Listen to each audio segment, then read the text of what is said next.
Good morning, everyone. Thank you for joining us to our webinar to discuss how to sell your business. I thought we'd start by making a little introduction to everybody that's here this morning so you know who's talking. I'll start with myself. I'm Lindsay. I'm the Corporate Finance Director here at Brown Butler. So I help everybody, all our clients who want to buy, sell, raise funds, partial exits, lots of the things that we're going to be talking about today. So I'll pass you over to Tavia. She can make herself introduce. Morning everyone. So my name is Toby Sparks and I'm one of the senior investment managers at Foresight. So we are a UK listed private equity investor with about 1.6 billion of assets under management, 11 offices across the UK, and we can invest up to sort of 10 million-ish into high growth SMEs with a portfolio of sort of 250 across the UK. Excellent. Adrian? Hi, I'm Adrian Ballon. I'm a partner in the corporate team in the Leeds office of Ward Hathaway. We're a full service commercial law firm with offices in Leeds, Newcastle and Manchester. I've been doing this for about 20 years in terms of the corporate market, so I've seen the highs and lows. Craig. Good morning, everybody.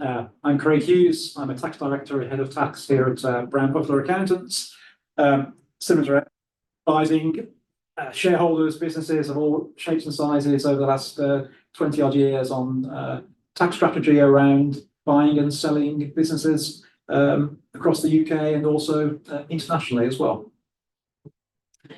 Thank you very much. I think the way that we're going to run this morning is we've got some topics to discuss and we'll just talk through what we see as the important parts of those topics. But if you have any questions, you have the ability to drop them in and we can answer them at the end. So we'll get started. So the first thing we're going to discuss is preparing for an exit. Obviously, most owner-managed businesses need to be thinking about how they're going to exit the business at some point, whether that's them retiring and maintaining ownership, but obviously the running of the business. But more popular is getting rid of their shareholding and getting some equity value out at the end for all the hard work that they've done. So there are some key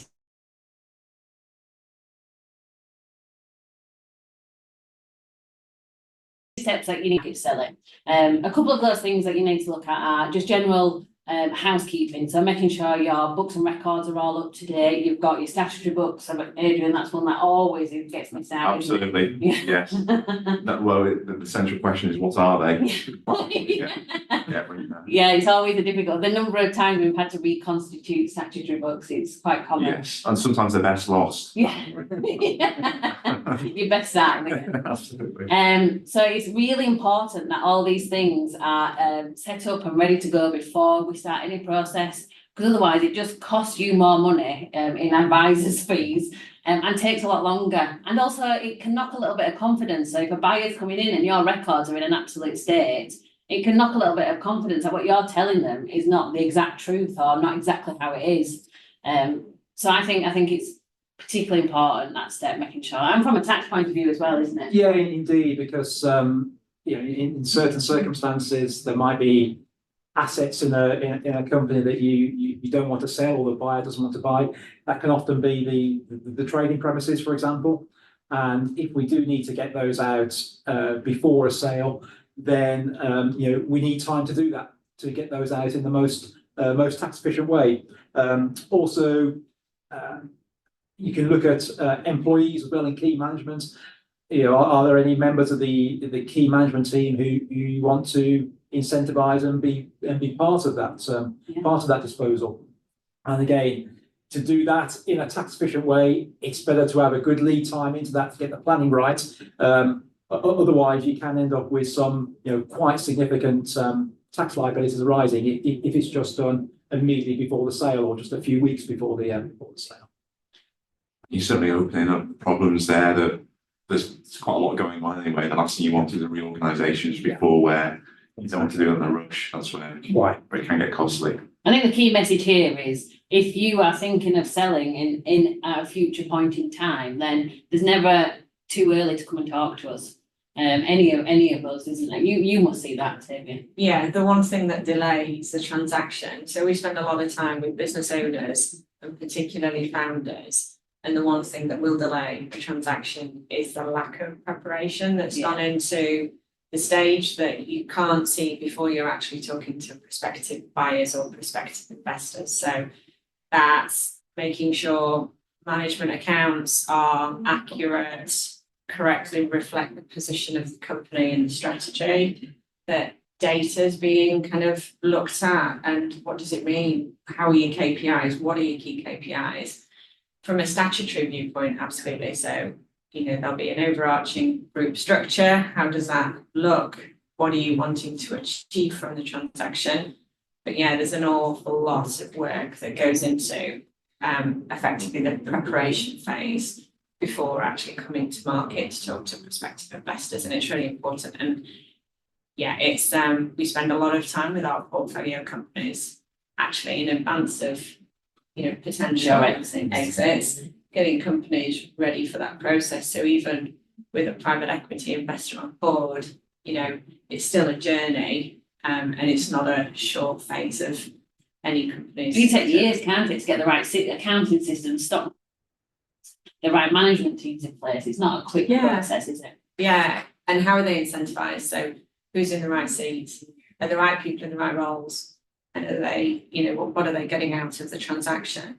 And what are you wanting to achieve? Because an exit to a trade buyer will be very different to an exit to a private equity investor, could be very different to a partial equity release.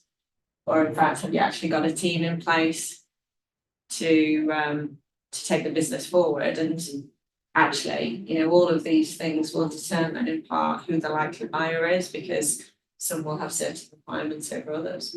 It's like you're prepared for this, Tamara. You've moved us very nicely into This is the exciting part of the job, right? So the next thing we're going to discuss is your options when you're exiting. Obviously, if you're looking at gaining the best value out of what you've built up over however long, then there's various different options that you can do that through. And these all depend on a whole vast array of different circumstances, situations, who might be interested in it, whether there is a saleable market for your business, and if there is, who are the buyers. And they can be internal, they can be external. So I think we're going to just take you through a couple of the most popular options that we see as advisors. I think the first one would be a management buyout, where that's where you have a good, strong second-tier management team, and they would use the company to help them leverage some funds to help pay any owners out. And that can be, you can have an element of upfront, an element of deferred. There's lots of different structures that you can work through there. But do you guys see a lot of management buyouts? Yes, like over the last few years, in some ways, from a legal point of view, they're relatively straightforward in some ways, but it's the moving parts, I think, which the complexity effectively largely sold as scenes, the management team coming in. But the benefit to having the management team is they know the business inside out, don't they? So it tends to be the due diligence element of any transaction.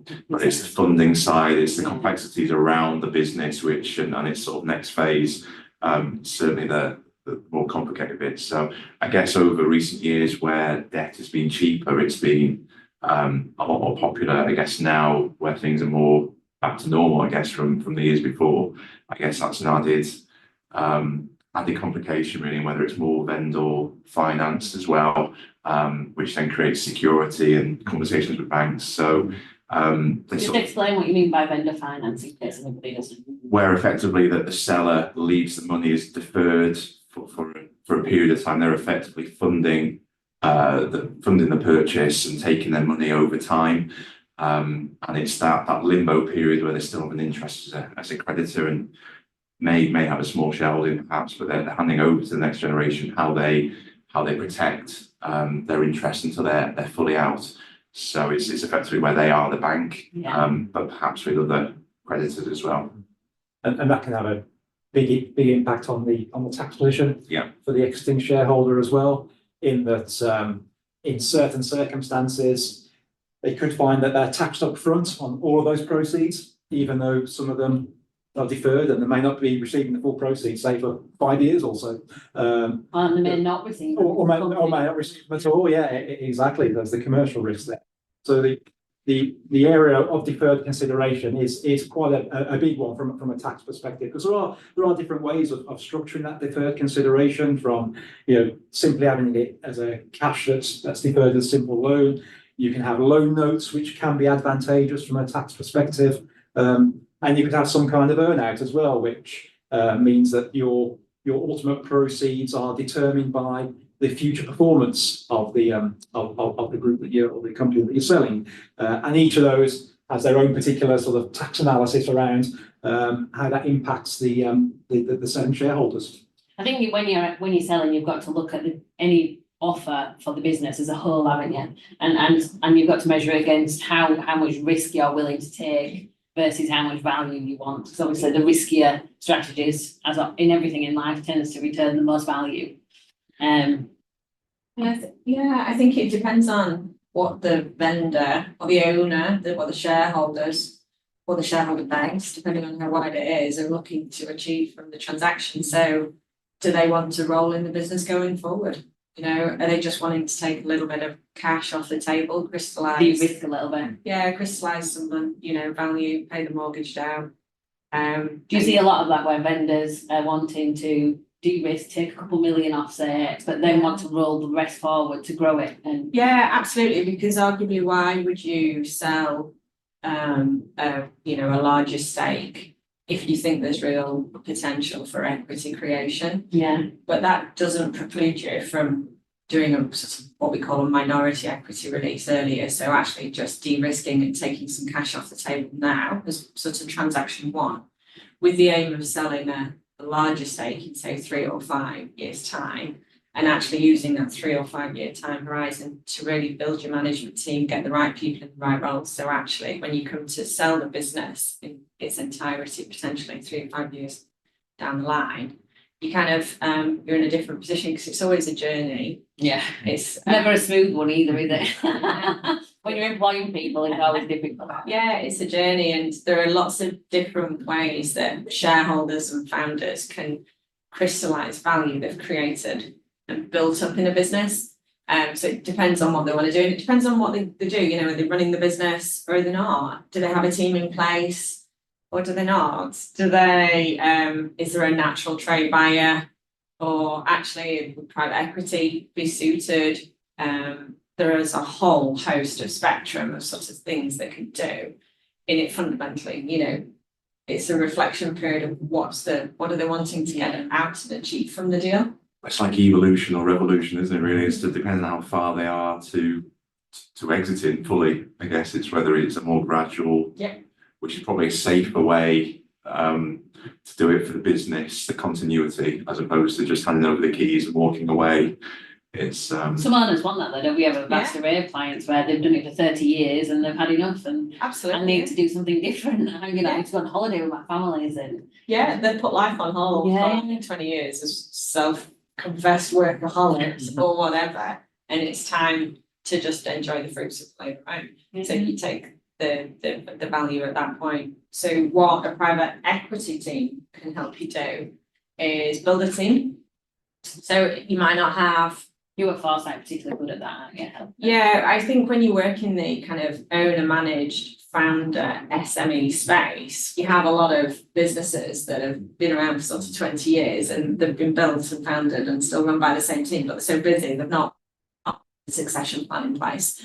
So you've got, you need to help them. Well, so on recent transactions where we find CEOs, CFOs or kind of FDs, and we always appoint a chair as well. And it's really important to get the right people, as we all know, the right roles, and it can take time, but certainly it's something that we do frequently and we're really passionate about. So it's it's certainly an option if you don't think you've got the right team in place, but you are looking to sell. It's not so what we're saying, I think, is that even if you don't have the team and you run everything, that's not going to put doing a sale or an exit of some kind. There are options out there for every situation, aren't there? It's just making sure you get it right and get the right advice. I think that's a key thing. And it helps with that objective view as well, isn't it? If founder selecting compared to what private equity might look and sort of see exactly where the future, where the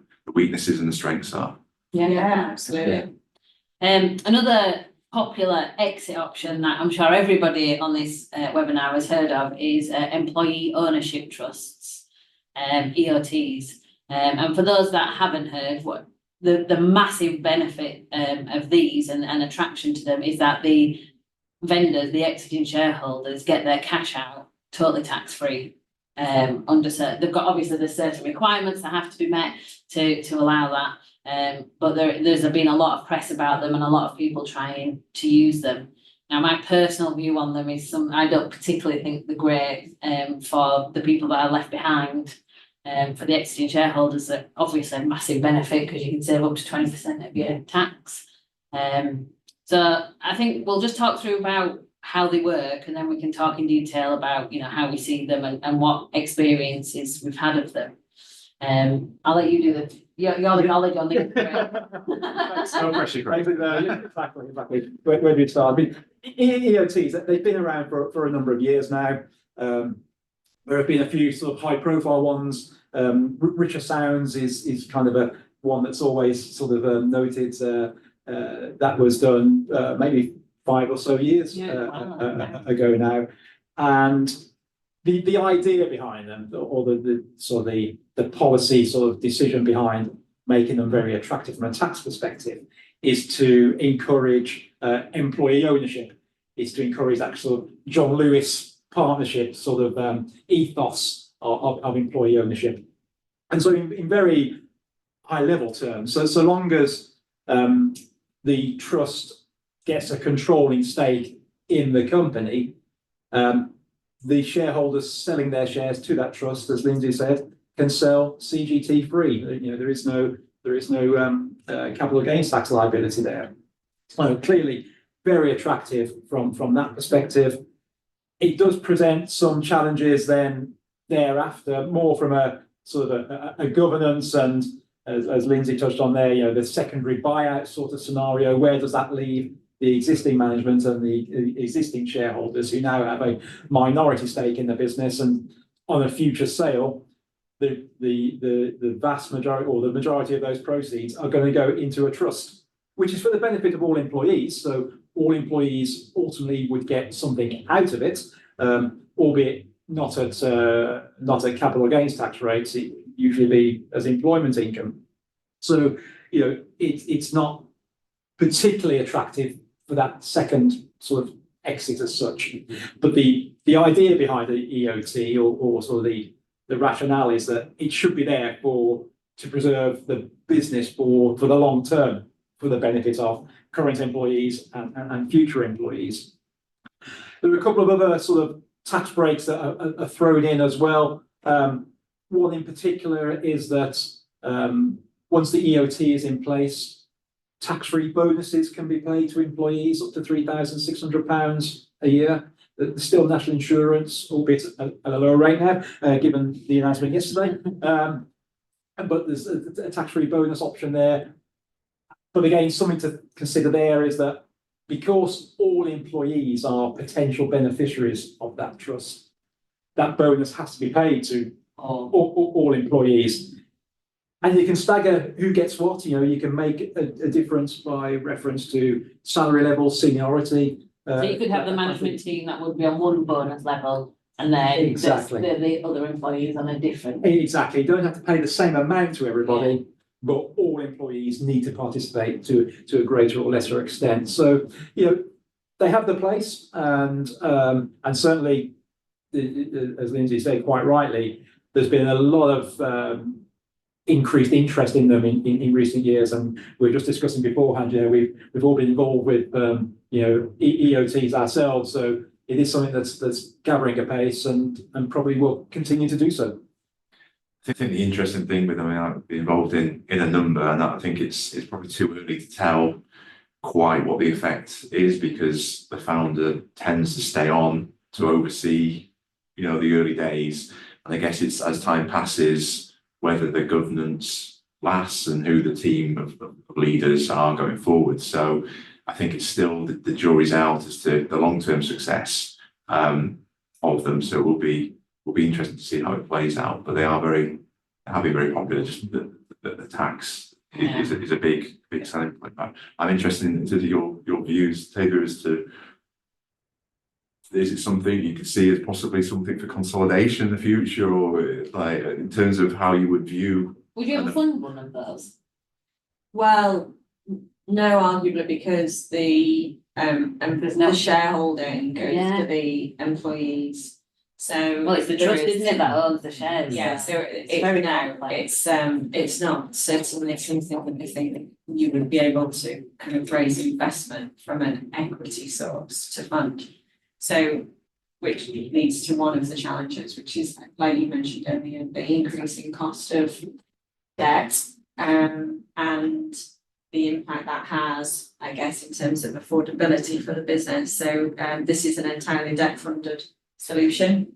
Often by the owner, isn't it? Yes. Yeah. Vendor financed, yeah. Yeah, so which can present challenges in the current environment if you've got, macro challenges in terms of revenue and fairly large servicing costs for a third party bank. So it's not without its risk.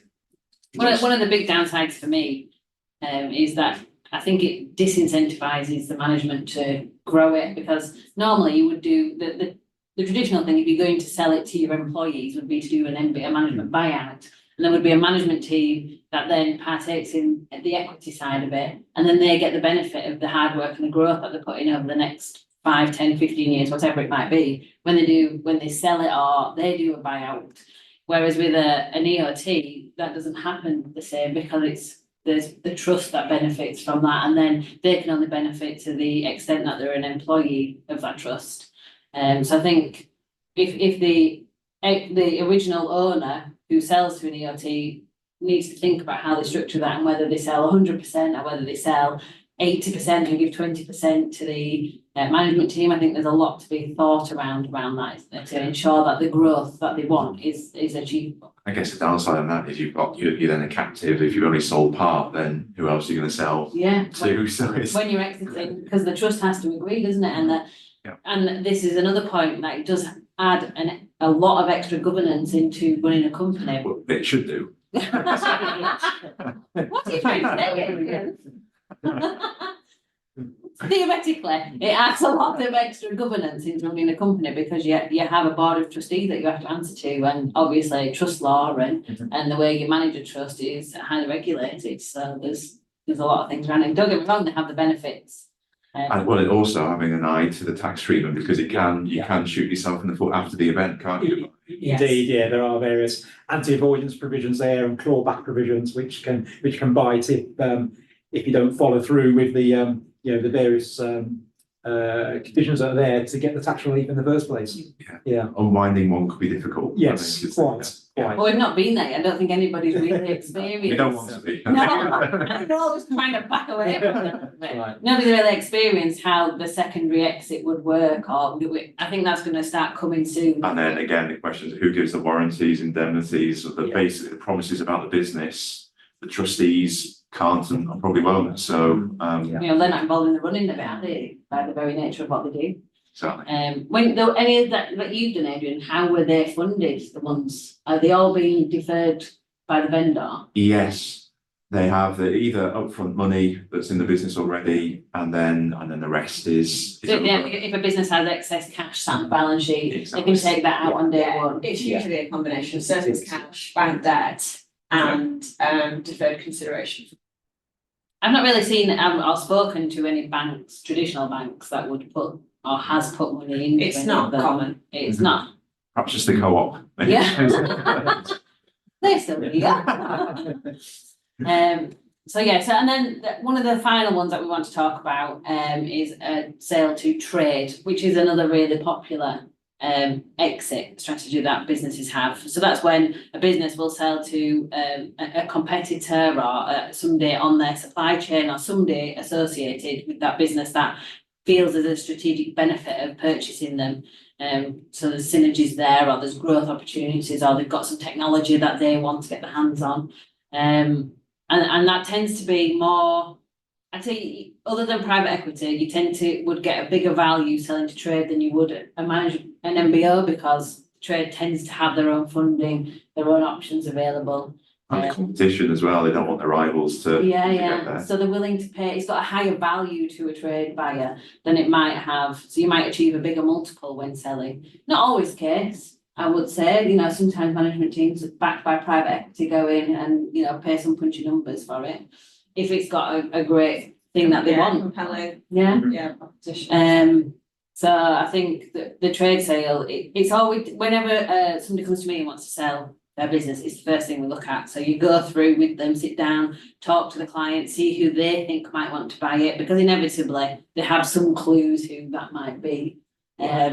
And then it's my job to look through those and pull together a list of potential buyers. And that's when we bring in the likes of Foresight or other other people that we know in the market that might be interested. So a trade sale, it tends to be the first way people look at selling, isn't it?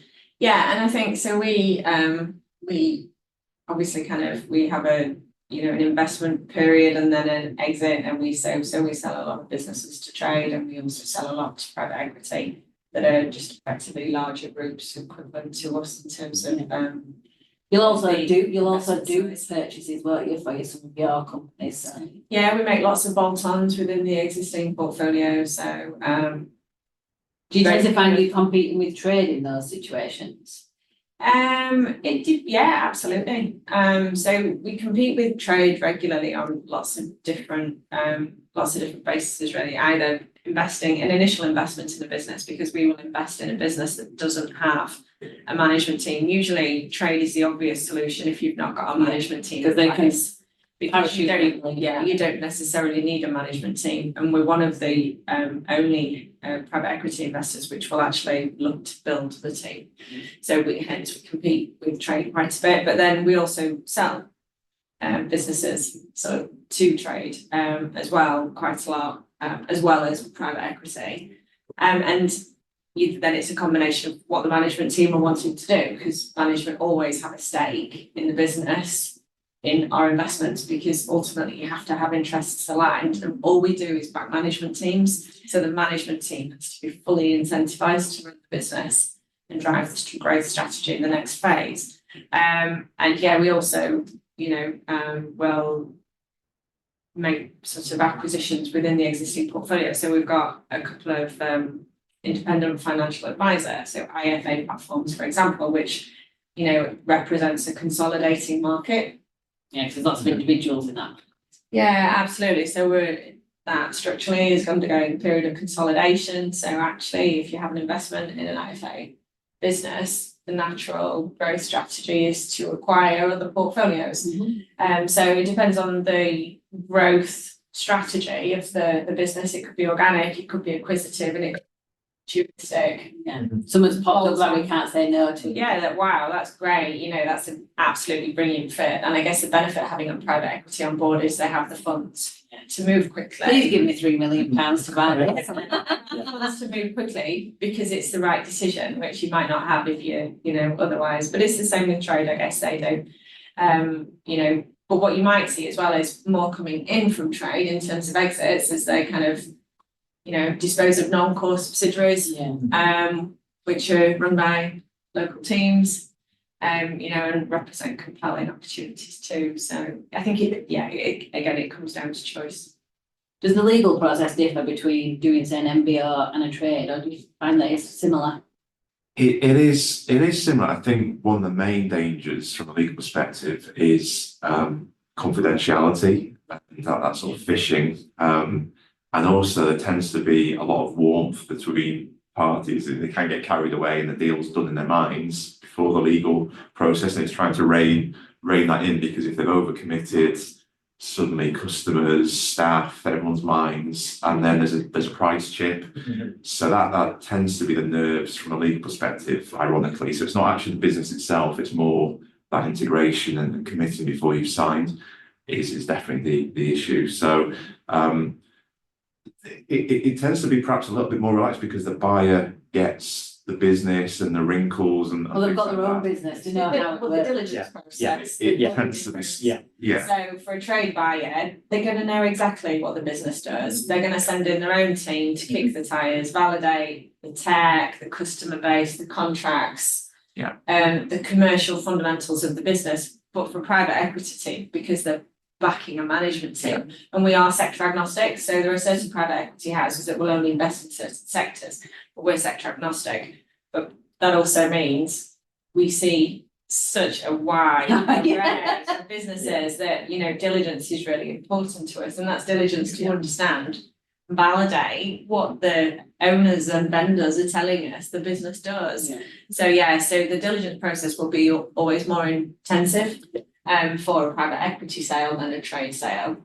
It's that strategic, isn't it? A trade, it's like we want that because it fills a gap that we've identified, and We're willing to take a bit we'll of take risk a around view, certain. commercial view, whereas private equity actually, it's, no, this needs to stack up and it. But then for a trade, I mean, when we sell to trade, there is always financial diligence done. So to validate performance, Yeah. and actually, trade know what they're looking for. Yeah, they do. They really And do. often it's not the first acquisition, is it, when you're selling Yeah. the trade, so it's, they know what they're doing. Yes. So, fabulous. Is there any others that you want to touch on, do you think, I've covered? Well, I guess in terms of exit, I guess flotation is one which I know isn't strictly. Oh, we're going there, are we? Well, no, it just seems to be lots of, when I started my career, it was very much seen as like a real exit opportunity, whereas now it's actually the reverse, and you know, we've just been doing take privates, and you know, the few PLCs that we do out that are northern, quite a lot, especially American purchases, and obviously, so I mean, I wonder in terms of foresight, is that So we- really ever seen, or? So we, so the IPO market, so the initial, the conference, so like, you know, a listing is down, which you would expect, you know, coming off the back of a load of macro headwinds, Yeah, particularly in certain sectors compared to others. So I think whereas perhaps 5 years ago, it was seen as maybe even not 5, maybe it would have been 3 years ago, it would have been seen as, you know, a genuine exit route for some businesses. Yeah.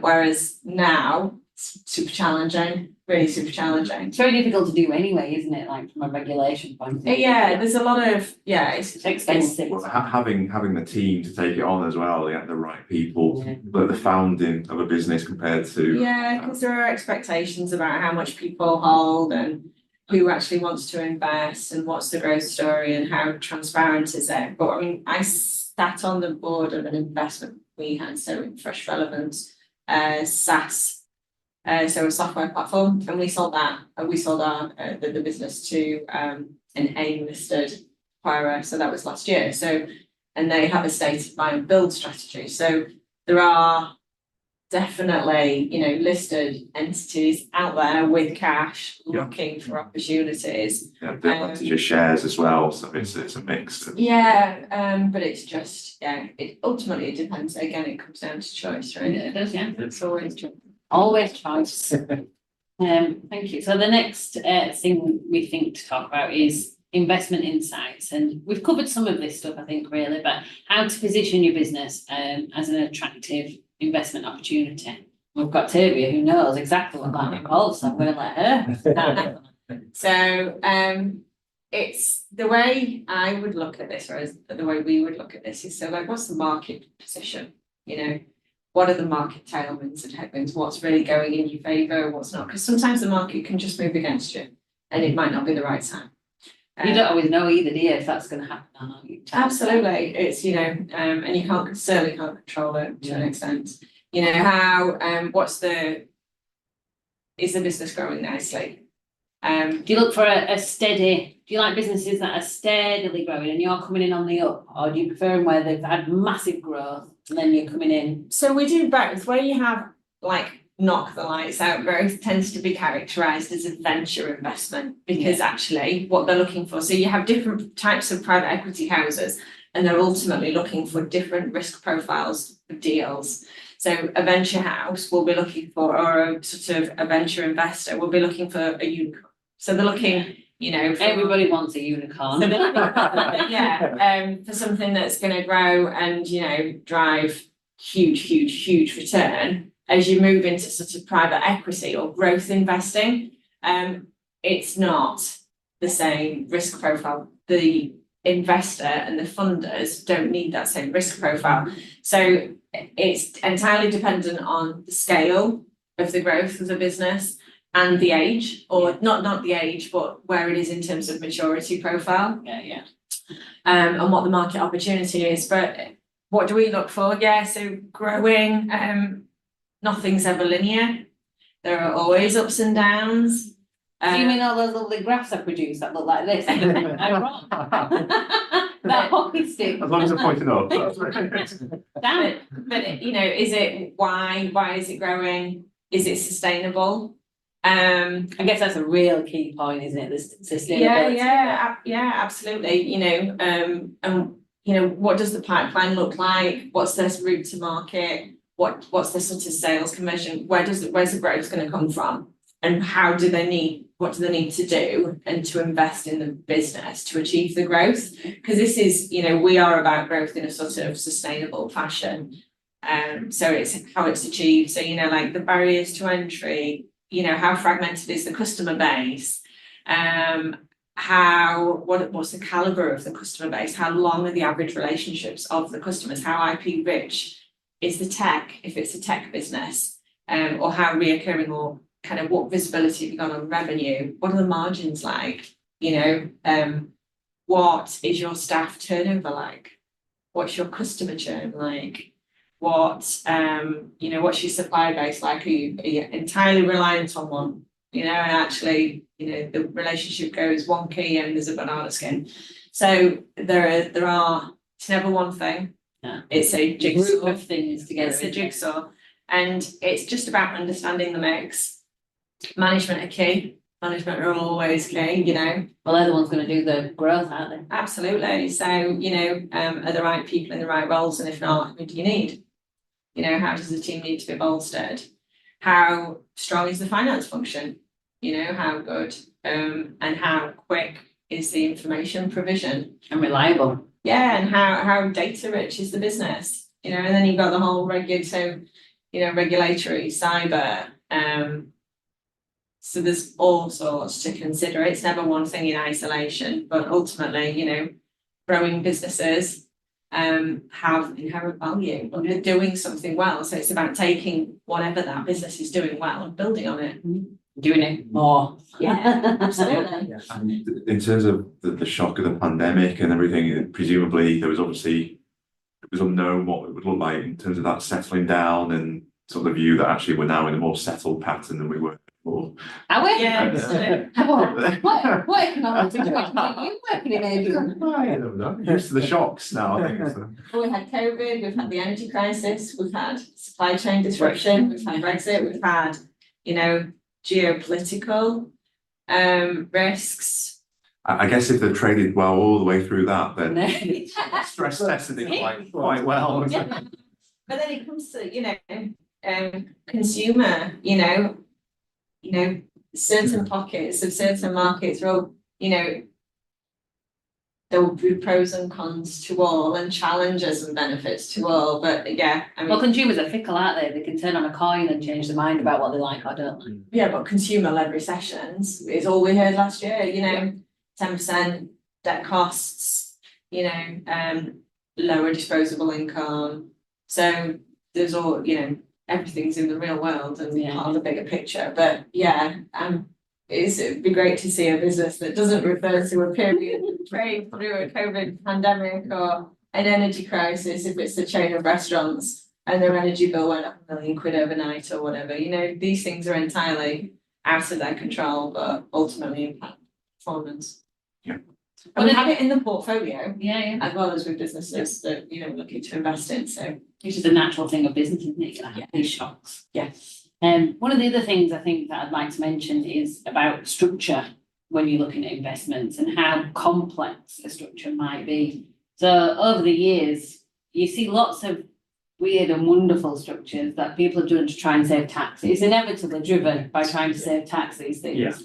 And the one piece of advice I always give my clients is you can't save tax. You're going to have to pay it at some point. So let's keep things as simple as possible because it's just going to cost you more in the long run, in advisors' fees, in unwinding it when inevitably the government tell you can no longer do it, or when it goes wrong. I guess you see that regularly. Yeah, I do, and like I say, sometimes it's through tax planning, sometimes it's just through, the way things have happened. Yeah, You know, if it's an old company. Yeah, exactly, and it's bolted on things throughout the years, and it was the right thing to do at the time, but actually it's still fit for purpose now. And so that point around, just looking at the structure of the business, the structure of the group, does it still achieve what it was designed to Yeah. achieve, and how does that look to a potential buyer? From again, thinking about from a due diligence perspective, is there anything that was done historically there that could cause a problem on a future sale? The classic example of that in recent years are businesses that have done EBT, employee benefit trust remuneration planning. Fortunately, those days are gone now in terms of those sorts of schemes still being implemented, but there's still a legacy out there of historical schemes that are still being challenged by the revenue and are still going through that kind of litigation process. And so when it comes to due diligence and a potential buyer is looking at that thinking, You're giving an indemnity straight away. straight away. But also they're then thinking, well, if they've done that, what else have they done? Yeah. If they were Because minded that's to the do confidence, it is, exactly. And a lot of selling your business is about confidence, the confidence that the person buying it and giving you all these millions of pounds for it, hopefully, has in you, and the ability of the business and what you've done to it, isn't it? That's a big thing. Yeah, it's tax is tax, Mhm. it's quite binary. Yeah. So there will be tax diligence usually done, it will be wrapped into the legal process, and there will be ultimately, if there's a tax retention or Issue, tax. shall we say issue?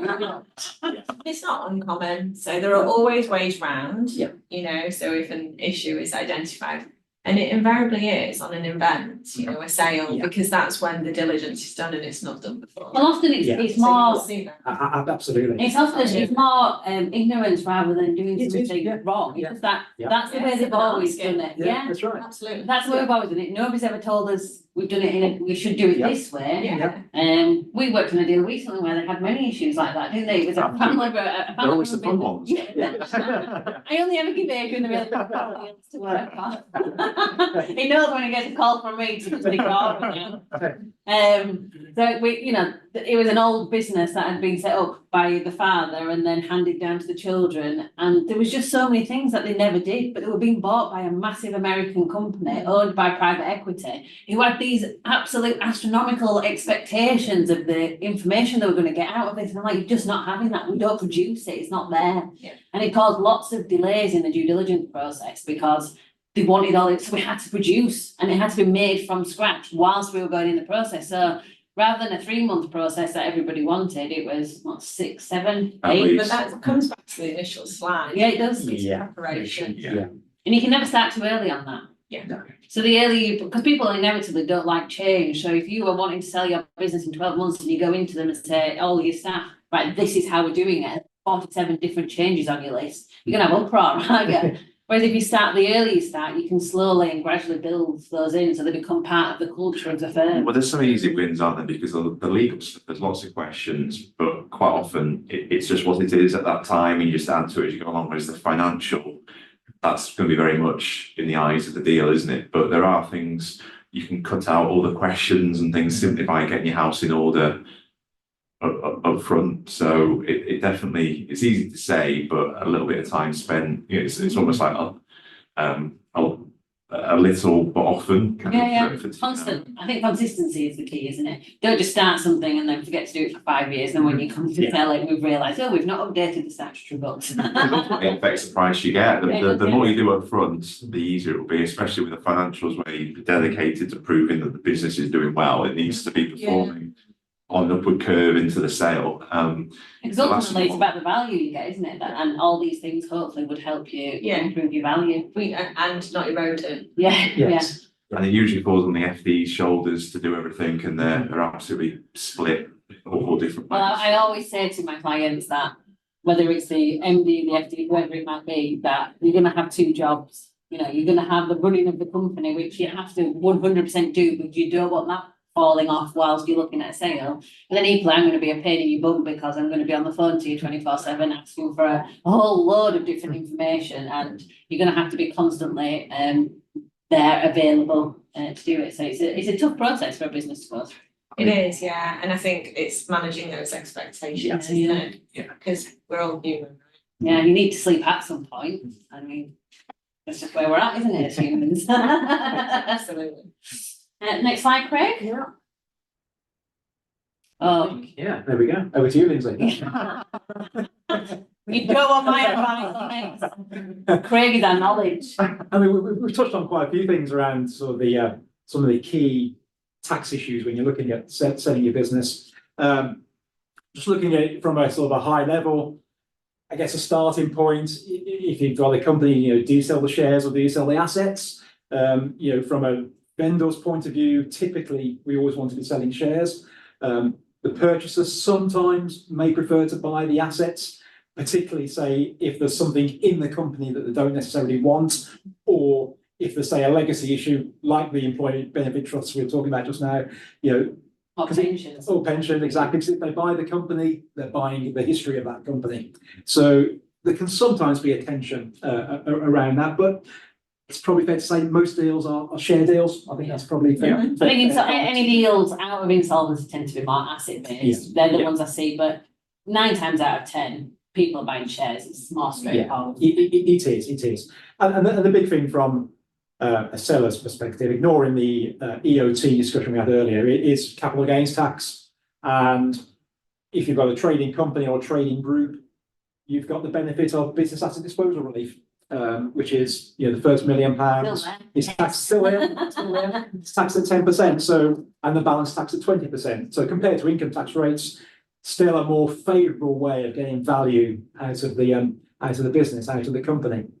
And it's all about, you know, if you had a spouse, you could split it between them, couldn't you? Exactly. And this is where sort of the pre-sale Yeah. sort of planning comes into play in terms of looking at the share structure now. Is it right? Have we got things in the right place? Are there members of the family who we can bring in?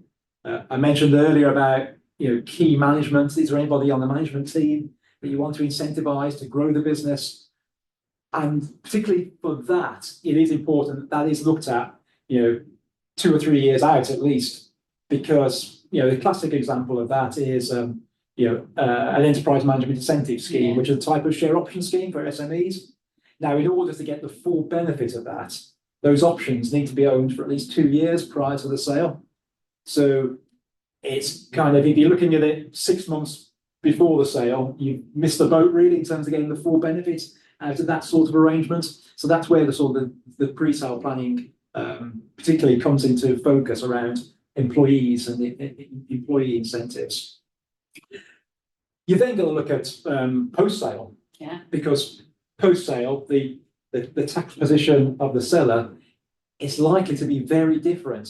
You know, and again, a great example of that is that if you own shares in an unquoted trading company, then potentially you've got full protection from inheritance tax on those shares through business property relief. But post-sale, all of a sudden, you've got £10 million of cash rather than £10 million of value in shares, which is fully exposed to inheritance tax. And so then, you know, part of that comes within the pre-sale planning in terms of trying to dilute the effects of that post-sale, but also then post-sale, what do you do with that?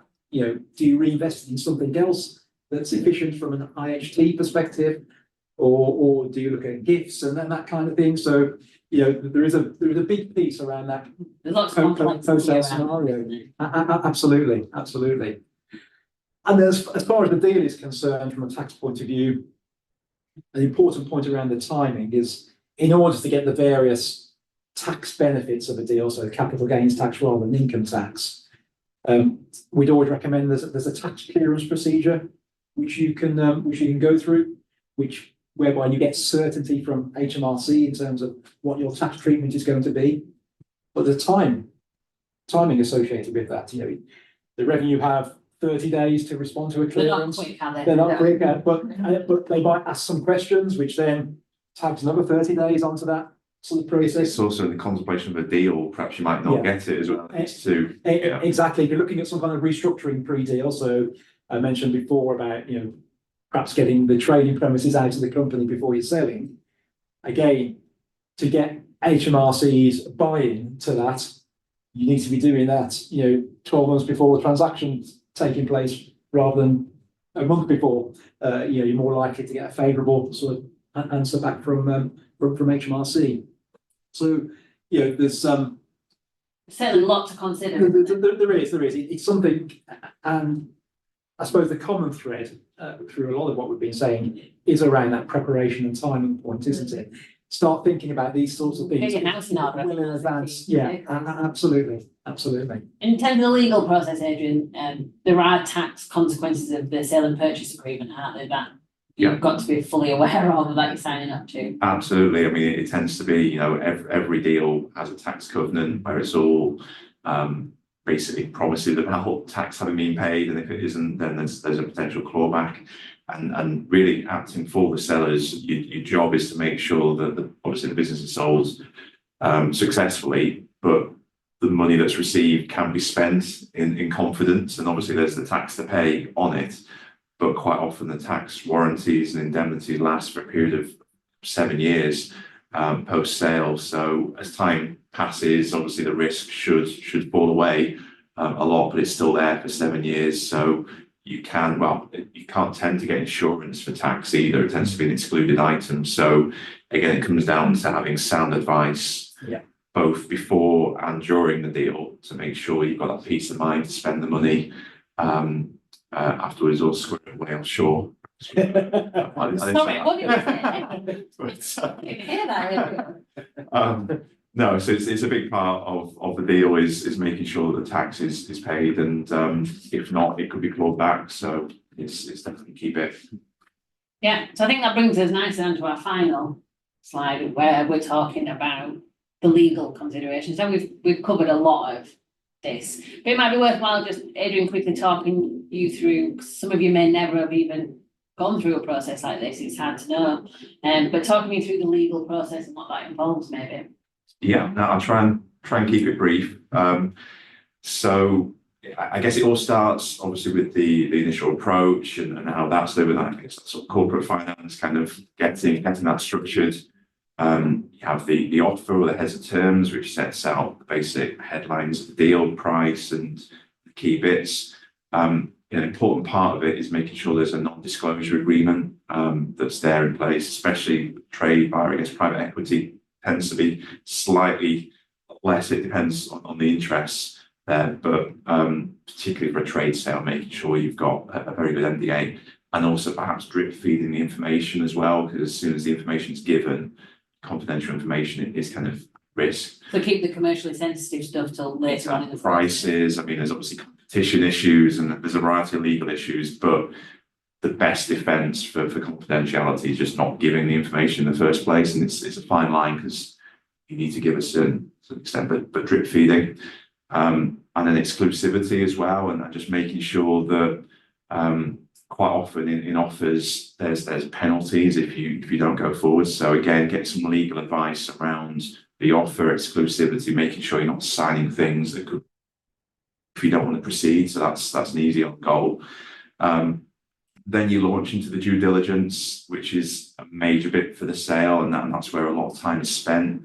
And legal is obviously my bit, but commercial, tax, financial, that is a heavy burden. So the earlier you can start preparing for that, the better. It is a full-time job. Then when that has gone through an initial stage, you then get the share purchase agreement, which tends to be a 100-page document that's very nasty. Really difficult to read. To make it worse, acting for the seller, you tend to actually make it longer, because you then put the seller protections and your reviews. So it could be 150 pages, but 50 of that is the good stuff that we put in to protect. And that's where the lawyer takes you through and really. Well, a good lawyer takes you A through. good lawyer. And it's that engagement. So it's that trust really in the advisor, and making sure that they're looking after it, because there's so much that's going on. You need to kind of be taken through the headlines, but have that trust that you're being looked after and protected. And again, it's about making sure you get the money and keep it. So that's the big task. So the highlights for the sellers tend to be restricted covenants, depending on what you want to do. masses of warranties, which are effectively the promises about the business in every aspect. Basically, you're saying it's great, but no business is perfect. So you then have a disclosure letter, which qualifies the statements you make, which effectively just tells you about the skeletons in the cupboard, and the price is based on the perfect business. And if it's not, it's about informing the buyer, and they can take a view. So when they buy it, they effectively know what they're getting. If there's any surprises after the event, then that could be a refund. So full disclosure is absolutely key, isn't it? absolutely, and that's another very painful exercise where effectively you've done the due diligence, answered lots of questions, and then you effectively recycle those answers, and you go again, and you have a data room which has all the information in there. So it's either a narrative, an explanation of what the problems are. It tends to be negative, so you don't really say what the good things about the business are. No, You they're say what- assumed, aren't they? Well, that's assumed, that's priced in. Yeah. It's the bad things which aren't. And then you cross-refer to the data room. So that's really what the lawyers do, is bring that all together, and oversee that. But again, there's a lot of engagement with the client on that. I would say at that point that is, for me, it's crucially important that you get a very good commercial lawyer who's used to doing these kind of things. Often we meet clients that have long-standing relationships with lawyers who might have been their family lawyer, who can all them. But to have somebody that has vast experience and knowledge of this process is key, because you can miss key commercial points in a sale and purchase agreement if you don't know what you're looking for. If you've never seen one before, or you don't do it regularly, and you won't also know what is market, what is normal in these situations, and that comes down a lot of the negotiating in the legal process. What's acceptable, but also what is normal, what is normally asked for in these situations. So I think getting good legal advice will save you, and it might be expensive, but it'll save you an absolute fortune in the long run, and ensure that you get to keep your proceeds. Rather than having problems after. So the last thing you want is a legal battle afterwards because you didn't disclose something against a warranty. And it's a lot of it is picking your battles. You're going to lose some things, especially depending on who the buyer is, and it's just making sure you just know what's important, and you choose those battles really. And I think always full disclosure. I imagine from your point of view, you'd rather know about the problems. Every business has skeletons. What you don't want is buy a problem, and you don't want to sue. Basically, Nobody wants to go to court. No, because usually as well, if your vendor is part of your management team, potentially. It's very It's an awkward. awkward situation, isn't it? They're like, it can fundamentally break the relationship. But any private equity, that's what we're looking for, kind of, warranties against all the different diligence reports, full disclosure, because ultimately, it's just validating what's happening. Yeah, absolutely. Yeah. Both sides want it to work as well. I mean, it's always approaching something as a common goal. You've got obviously different angles to it, but you want a successful sale and a successful business that goes forward. So that's the main bit. I mean, there's other things like service agreements. There might be an earn-out, which would be that future. It's not just the upfront price you receive. If the seller's going to continue, that helps with the transition. That often is the most difficult bit of the document, because it's under the buyer's control, but the seller's got a very large sort of financial interest. So it's really how the business is going to be run in that period. And then things like a contribution deed. So you might have a collection of sellers, and again, how do you, if there's a problem, how do you split the problem? So hopefully there wouldn't be a claim, but if there is, it's all dealt with properly. And I guess beyond that, again, on the legal wills, there's a lot of personal things which should be thought about, because there's a massive change in circumstances for the sellers. So there's a whole array of private matters that are important as well. I think that wraps up nicely our webinar. Thank you very much for attending. Tom, is there any questions to answer? Yeah, we've just got one. How does the EOT support the long-term sustainability of the company, and are there any regulatory considerations to be aware of? So that it's highly regulated, because you're dealing with trusts and trust law, and the trustees are obviously, it's them personally that are responsible So if anything goes wrong or they make a bad decision, they will put that person liable in that situation. So it's a big role to take on. And so it's highly regulated. There's lots of regulation. Even doing the transaction, it's more expensive because you've got to have somebody advising the trust and you've got to have documents between the trust and the operating company. And I think in terms of the long-term goals of the company, I've not seen one that has been done for the long-term gain of the company. It's more so the vendor can benefit from this. It is, although it should be, I think the logic behind that kind of long-term point is that it's the trust that controls the company, and the trustees have to act in the best interest of the beneficiaries, who are the employees. Then it makes a disposal arguably more difficult, because there's that board of trustees have got to come to the conclusion that it's the right thing to sell the business, rather than own a manager, where that decision is far more contained. So I think that's the element that contributes to it, to the idea of it being for the long term. Yeah. It's a very complicated situation, I think. And again, it comes down to the tax as well. It needs to be run in a way that doesn't harm the tax treatment. Absolutely, yeah.